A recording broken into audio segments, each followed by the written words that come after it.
한동안 잠잠해지는 것처럼 보였던 코로나19 바이러스가 8월 초중순을 기점으로 해서 다시금 큰 확산세를 보이고 있습니다.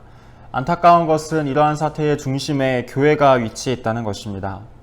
정부와 방역당국의 지침에 반대하는 일부 교회와 목회자들 그리고 그들을 추종하는 몇몇 성도들이 때로는 비협조적으로 때로는 몰상식한 방법으로 정부의 방역 활동을 방해하는 모습이 언론을 통하여서 하루가 멀다 하고 비춰지고 있습니다.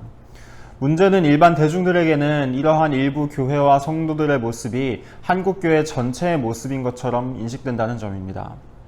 한국교회에 속한 한 사람의 구성원으로서 저 역시도 이러한 사태에 대한 책임감을 느끼고 있습니다. 목회자로서 하나님의 말씀을 선포하여 성도들을 바른 길로 인도할 책임을 맡은 자로서 교회에 대한 올바른 관점과 신앙을 심어주지 못했다라는 생각에 자책감을 많이 느낍니다. 특히 지금은 교회가 어떤 곳인지, 교회의 존재의 목적은 무엇이며, 그리고 지금까지 우리가 놓치고 있었던 교회의 본질은 무엇인지에 대한 정확하고 올바른 이해가 너무나도 중요한 시점입니다. 그래서 이번 영상을 시작으로 앞으로 3번의 시간 동안 교회에 대한 이야기를 나누어 보려고 합니다. 오늘은 그 첫 시간으로 과거 교회가 처음 시작되었을 당시 그때의 모습을 돌이켜보면서 교회의 본질은 무엇이며 교회가 감당해야 할 사명은 무엇인지에 대해서 함께 이야기해 보려고 합니다. 성경에서 최초의 교회에 대해 언급하는 가장 대표적인 구절은 사도행전 2장에 기록되어 있습니다. 사도행전 2장 1절부터 4절의 말씀입니다. 오순절 날이 이미 이름에 그들이 다 같이 한 곳에 모였더니 호련히 하늘로부터 급하고 강한 바람 같은 소리가 있어 그들이 앉은 온 집에 가득하며 마치 불의 혀처럼 갈라지는 것들이 그들에게 보여 각 사람 위에 하나씩 임하여 있더니 그들이 다 성령의 충만함을 받고 성령이 말하게 하심을 따라 다른 언어들로 말하기를 시작하니라. 본문에 의하면 오순절날 사도들을 비롯한 한 무리의 그리스도인들이 한 곳에 모였습니다.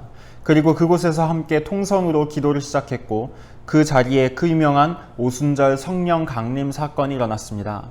그 자리에 모여있던 사람들은 이제껏 경험해보지 못했던 신비한 체험들을 하게 되었고 성령께서 그들 가운데 살아 역사하신다는 사실을 피부로 느끼게 되었습니다. 그런데 여기에서 우리가 짚고 넘어갈 점이 있습니다. 성도들이 한 곳에 함께 모였다는 것과 기도하는 가운데에 신비로운 영적인 체험을 했다는 것이 교회 본질적인 존재 이유와 목적, 사명과는 다르다는 것입니다. 그렇다면 초대교회의 모습에서 살펴볼 수 있는 교회의 본래 존재 목적과 본질은 무엇일까요? 조금 길기는 하지만 사도행전 2장 42절부터 47절의 본문을 쭉 살펴보겠습니다. 그들이 사도의 가르침을 받아 서로 교제하고 떡을 떼며 오로지 기도하기를 힘쓰니라. 사람마다 두려워하는데 사도들로 말미암아 기사와 표적이 많이 나타나니 믿는 사람이 다 함께 있어 모든 물건을 서로 통용하고 또 재산과 소유를 팔아 각 사람의 필요를 따라 나누어 주며 날마다 마음을 같이하여 성전에 모이기를 힘쓰고 집에서 떡을 떼며 기쁨과 순전한 마음으로 음식을 먹고 하나님을 찬미하며 또 온 백성에게 칭송을 받으니 주께서 구원받는 사람을 날마다 더하게 하시니라. 이 구절에는 초대교회가 어떤 일들을 중점적으로 행했는지에 대한 정보가 나옵니다. 정리하자면 다음과 같습니다. 서로 교제하고 빵을 나누어 먹고 기도에 힘쓰고 공동체를 이루며 생활하고 재산을 팔아 가난한 자들과 나누고 성전에 모여 예배드리며 각자 집에서도 소규모의 그룹 활동을 가지고 하나님을 찬양하는 일들이었습니다. 이와 같은 활동들이 교회에서 이루어졌던 주된 활동들이었습니다. 그런데 정말로 중요한 것은 이러한 활동과 노력들을 통해서 궁극적으로 어떤 일이 발생했는지에 집중하는 것입니다. 47절에서는 이렇게 기록했습니다.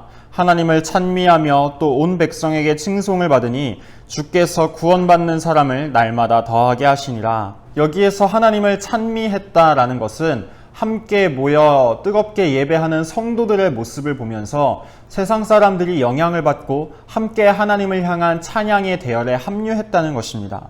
또한 온 백성에게 칭송을 받았다는 것은 성도와 교회의 노력을 통하여서 교회 밖에 있는 사람들에게 좋은 평판을 듣고 그들에게 은혜를 끼쳤다는 것을 의미합니다.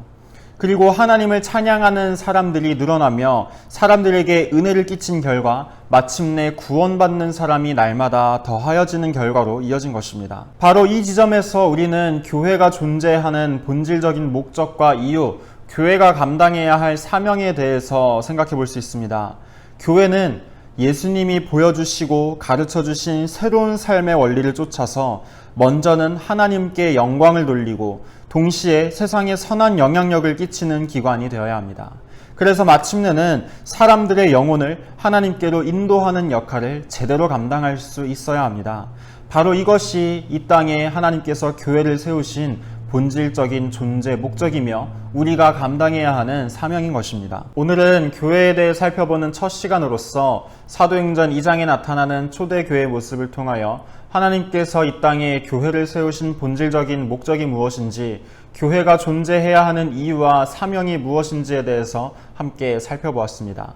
다음 시간에는 오늘날 교회의 모습과 우리의 자화상에 대해서 돌아보는 시간을 가지려고 합니다. 다음 영상을 보시기 전 여러분에게 숙제를 한 가지 드릴까 합니다. 오늘 본문을 통해서 우리가 교회의 본질이 무엇인지에 대해 함께 살폈는데요. 그렇다면 이 내용에 비추어 보았을 때 교회가 성경에서 말씀하는 본질과 벗어나 있다면 어떤 점에서 벗어나 있으며 우리가 회복해야 할 본질은 무엇인지에 대해 각자 자유롭게 생각하는 시간을 가져보시기를 바랍니다.